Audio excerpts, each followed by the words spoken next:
Le texte que j'ai l'honneur de vous proposer est fédérateur. C'est pourquoi j'associe l'ensemble des députés de l'Assemblée nationale, de tous les bancs, à cette initiative qui me dépasse. Je remercie les présidents Ferrand et Legendre d'avoir permis l'inscription rapide de cette proposition de résolution à notre ordre du jour. C'est une incitation, une injonction à l'action adressée par les députés au gouvernement, notamment dans la perspective du 14 juillet. 111 parlementaires ont adressé d'ailleurs un courrier au président de la République en ce sens. Je souhaite associer mon collègue Philippe Gosselin, qui très tôt a partagé cette intuition. La nation se doit être aux côtés des enfants, des soignants décédés des suites du Covid-19.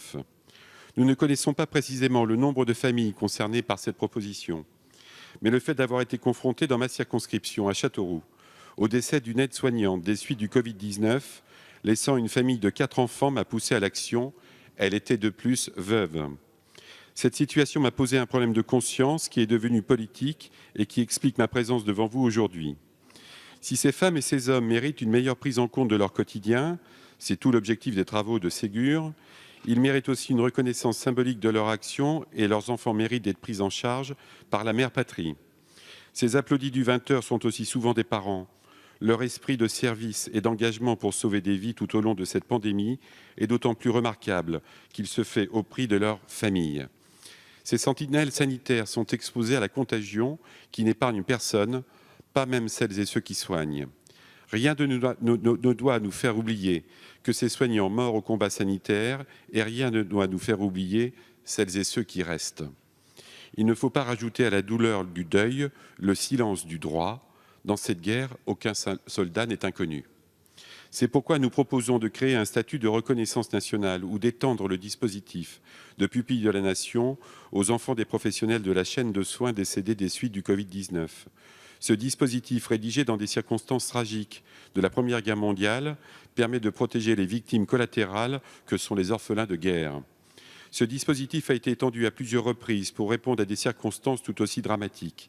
Personnes victimes d'actes de terrorisme, fonctionnaires agressés lors de l'exercice d'une mission de sécurité publique, personnel participant à des actions de déminage, personnel victime de piraterie maritime.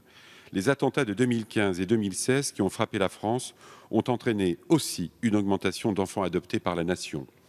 Cette protection matérielle est assurée par l'Office national des anciens combattants et des victimes de guerre, dont je salue l'action. Leur mission fait écho à cette citation si actuelle du maréchal Foch, parce qu'un homme sans mémoire est un homme sans vie, un peuple sans mémoire est un peuple aussi sans vie.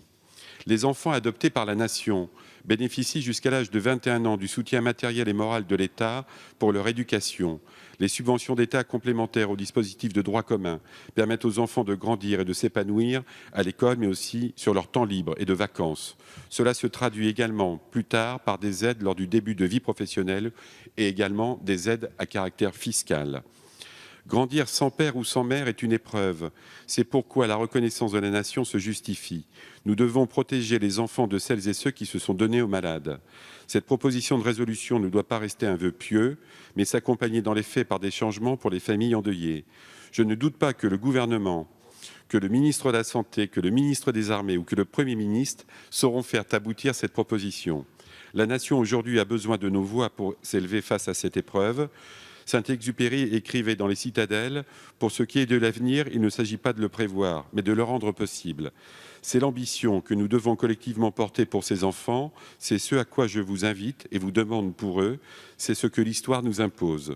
Ces enfants ont besoin de votre soutien. Je sollicite en leur nom votre vote favorable.